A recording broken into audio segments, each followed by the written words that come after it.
This is a monumental day for the city of Cleveland, for Northeast Ohio, and for the great state of Ohio to be able to fulfill our mission to be able to bring a WNBA team back to this great city is a symbol of what we want to be about as we go forward. We want to be about growth, momentum, and creating an impact through sports and entertainment. And as we've talked before, this bold vision has been ignited in us from our chairman, Dan Gilbert, and the Gilbert family is one that we've met with unprecedented investment, and we look forward to building on this moment for years to come. The final thing I would just say is this is a moment for Cleveland. The energy, the enthusiasm, and the passion that our fans share with every sports property that represents this great city is ultimately the foundation that's afforded us this opportunity. And we couldn't be more excited about where we go from here and what we build together as a great community here in Northeast Ohio. And with that, we'd love to open it up for questions. All right, go ahead, Nate Ulrich.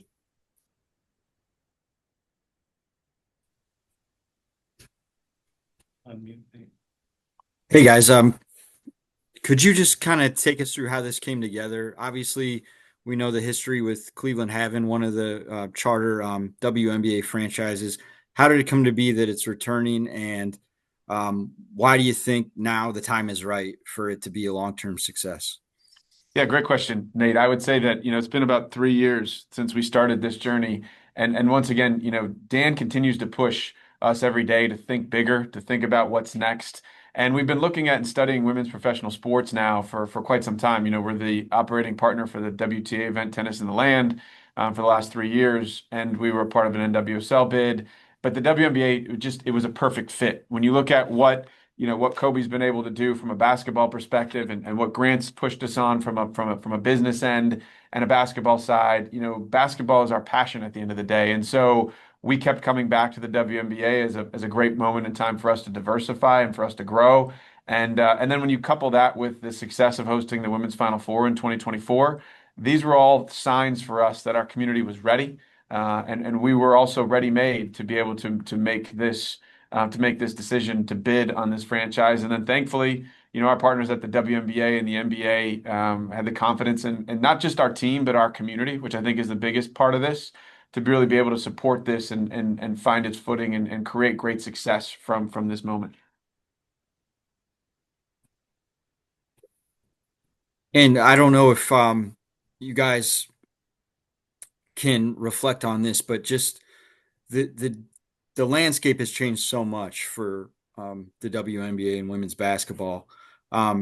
So just how has that affected everything in terms of, you guys thinking this is viable? Obviously, the league's growing. 2 more teams announced today. How much does the momentum have? I know you said 3 years, but it seems like this momentum's really surged even more recently than that. How much is that factored into the decision? Yeah, look, I'll talk about the business side, and then maybe Cubs wants to talk about the player side because we're seeing great growth, also in the athletes that are being represented in college and obviously also in the WNBA. But from the business side, yeah, every key performance indicator we've looked at over the last 3 years, it has this trajectory that you haven't seen in and around a sports asset in quite some time. And so whether it's viewership, whether it's attendance, all the major things. But I think what was even more important to us was the way that a community engages with these assets. And we've studied it in some of the other markets. They've really wrapped their arms around it, no different than they would any of the other professional teams that represent Cleveland. And so, when you take those ingredients and then you look at, where we are currently with the league having even 18 teams after this next tranche of expansion, there's so much upside and so much greenfield opportunity that's in front of us because you think about it, more teams, more games, longer season, all those things create more opportunities for us to drive economics and for us to ultimately grow the assets. So we think we're an early mover at this stage, which is kind of crazy to say when you think about, coming in as the 16th team with 2 other teams to follow us. And to be an early mover in anything is exciting. It's exhilarating. And really, the community and ourselves could be more thrilled to be able to represent Cleveland in this way. Yeah, I'll just say real quick, we are tremendously fortunate to be the 16th team of this WNBA, almost 30 years old, and we're fortunate. These are hard to get. These franchises are very hard to get, so we should be very, very proud as a city and as a state. There's a tremendous competition to land these franchises. And so to be the 16th team in the WNBA is a very, very proud moment for our franchise, for our family of companies, for Dan. We are going to do this thing right. But just know this was not an easy bid. We really had to put our best foot forward to land this thing. And so we're very fortunate. Yeah, I'll just build on that real quick for what Kobe said, because I think it's important. When you look at what Dan and the Gilbert family have done in Northeast Ohio, when we finish this, it'll be $1.1 billion of investment in sports and entertainment related infrastructure. That's not buying things and moving them here. That is literally brick and mortars and buildings. And so when you couple that with this unique opportunity, look, we beat out cities that we look to aspire to be from a population growth perspective, whether it's Austin, Nashville, otherwise. And I think it's a hallmark moment in time for Northeast Ohio. We have momentum and we have all that we need in our own backyard, and we can create all these opportunities to meet and exceed any of these other markets that are out there. And this is very symbolic of that, to Kobe's point. Just moving forward, if you could state your name and outlet before asking a question, that'd be great. Let's go to Cami Justice.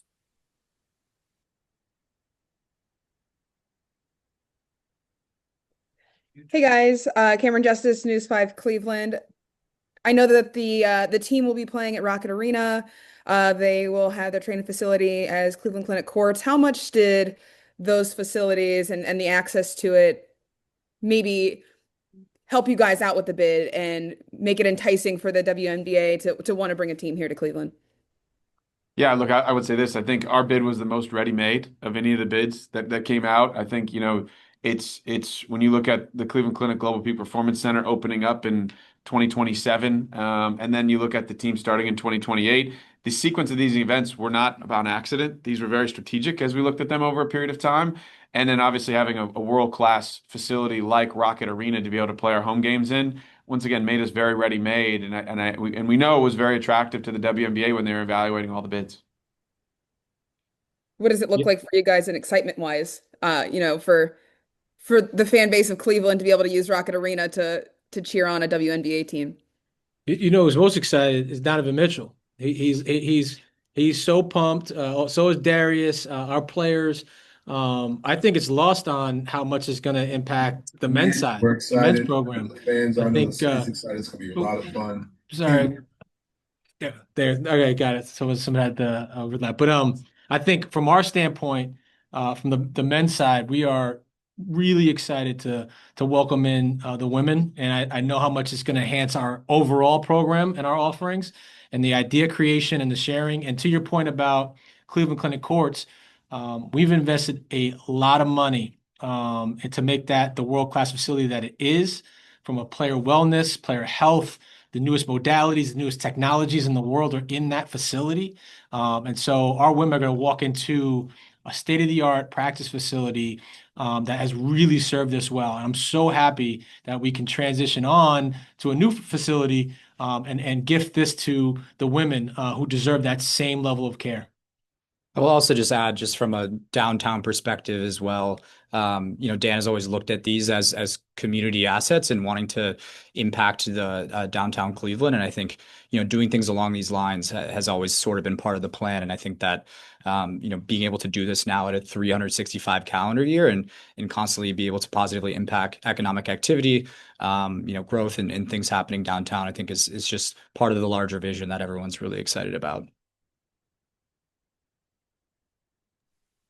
Go to Danny Cunningham. Hey guys, Danny Cunningham, Locked on Cavs. Nick, just curious, what were the initial conversations like with the WNBA 3 years ago when you guys first broached this possibility? Yeah, look, I think every conversation we've had with the WNBA has been met with excitement around what could be. They love the experience that we create at Rocket Arena. They love the fact that, our market is, when you really look at Northeast Ohio, we have a population size that's very attractive to them. They also love and have a lot of trust and confidence in an owner like Dan, or a chairman like Dan, I should say. And so, when you bring those things together, you've got a great sports city, a great sports region, an owner that's willing to invest at the highest of levels, and really compete for championships at the end of the day. And then you wrap that around, an enterprise and a platform that we've been able to build over the last, kind of call it 15 or 20 years since Dan has purchased the Cavs. It's really a recipe for success on a lot of levels. And so for them, every conversation was met with excitement. And the great part about it, once again, is it gives us this opportunity to continue to take Cleveland to the world in such a unique way. As Grant mentioned, 365 days out of the year. That is something that we are thrilled about because it continues to breathe life and create a vibrancy in our urban core, which we think is so very important. And then I know obviously the original team was called the Rockers. This one has not yet been given a nickname. Is there a plan for figuring out what this team's nickname will be? Yeah, I'll make a quick comment and then turn it to Grant because he's really going to lead this process for us with our team back at Rocket Arena. But we are keeping all options open at this point in time on the table. We think it's really important to be thoughtful and inclusive of our community. Yeah, like Nick said, like obviously there is existing equity within the Rockers name itself, but keeping all options open and going through an inclusive process with people within the Rock Entertainment Group portfolio, outside agencies, fan insights. So keeping it open and going through a thorough process that we know the outcome is going to be very indicative of, of the pride of the Northeast Ohio community. Thanks, guys. Let's go to Ethan Sands. Hi guys, hope you guys are having a good summer. Ethan Sands, Cleveland.com.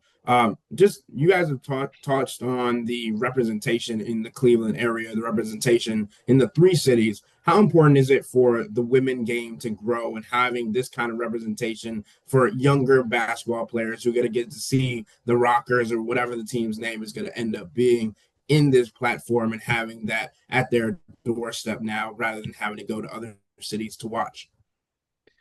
Look, Ethan, I'll kick it off and Cobes Grant chime in, but I will just say, personally, as a father of two young daughters, it means the world to me to be able to showcase to them what they can accomplish and having these role models that are world-class athletes in our own backyard. I think for the greater purpose of Cleveland and the state of Ohio, this is gonna be the first women's professional sports team in the state. And so we want this to be the state's team. We want this to, really reach out to the communities we serve from Cleveland all the way to Cincinnati and everything in between, to ultimately be once again a shining beacon of hope for these young athletes as they will look to aspire to do more and to contribute more to the communities that we serve. Also, just Nick, I want you to touch on the women's Final Four and the magnitude of what that meant to bring these iconic athletes to the city, us hosting it, and how that kind of was like a watershed moment for us. Yeah, look, I mean, the women's Final Four, and a lot of you followed this with us, it sold out in 17 minutes. And it's the fastest on record women's Final Four to sell out from a ticketing perspective, highest viewership they ever had in the history of it. Obviously, we got very fortunate in having athletes like Caitlin Clark and the Don Staley-led University of South Carolina, who was undefeated. But those are all things that, as we work incredibly hard at this thing, we're going to earn our luck, and we earned our luck in that situation. And we were able to put on a world-class show for all the world to see about what women's basketball can be.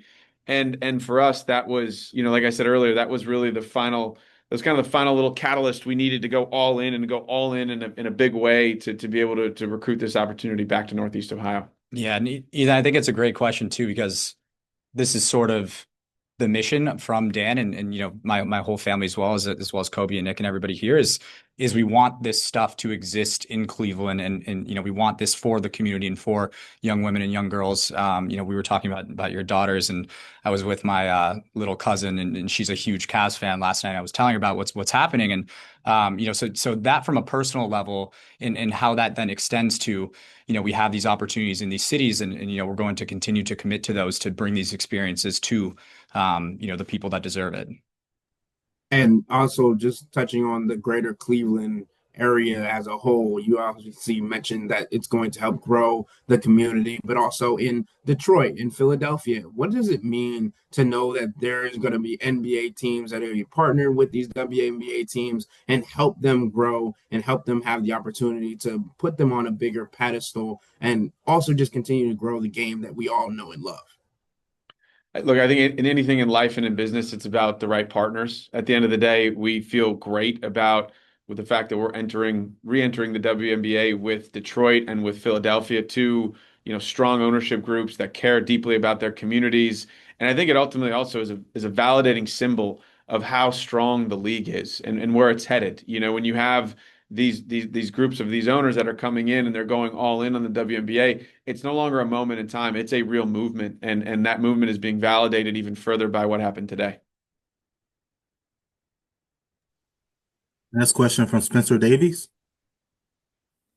Hey guys, just being businessmen and knowing what it's like to build a team, I just would like to get your perspective, and I know this is a couple years away from actually going from the ground up with an expansion team, and just kind of how eager this organization is going to be to do something brick and mortar, like you were just talking about, Nic. Well, I'll defer to the team building a little bit to No. Cobes, but I will just say that the instruments by which you build a team in the WNBA are significantly different than the instruments by which you build a team in the NBA. We're very familiar with those. We look forward to getting started. Like anything else in business, and Dan has taught us this over the years, we're going to build a great team of people around this asset that are ultimately going to really breathe life into it, both from a business but also from a basketball perspective. And we quite frankly can't wait to get started. But Coach, I'll defer to you. Yeah, no, Spencer, it's a great question. It's a great challenge of how we use our philosophy on the Cavs side to build this out. But we have some ideas of a team president, GM, coach, building a real infrastructure. To Nick's point, great people have attitude, positivity that breathe life into the program. We want culture drivers, and so in a lot of ways, it's going to mirror what we do at the Cavs and who we bring in, and we're really excited about that process, which will start today, really, and searching for that infrastructure, that basketball infrastructure. But like I said, whoever we bring in is going to be inclusive of the Cavaliers as well. We want them to add to the entire basketball program. And so it's an exciting opportunity when you think about that and the infrastructure and all the resources and the facility and the arena, and also the fan base. I just want a big shout out to the Cleveland fan base. They love basketball. They're savvy. They're passionate. They're loyal. The other selling point that we have is the women get the best of Cleveland, the weather, right? Like you think about from May to September, what better place to be in Cleveland, right? And so we're going to be a little bit jealous on the men's side, but we have a lot to sell from a Cleveland standpoint, and we're going to attract the best, the absolute best. That's a mandate from Dan. So Spencer, to your point, we're going to build this out the right way, but we're going to get some great people in here.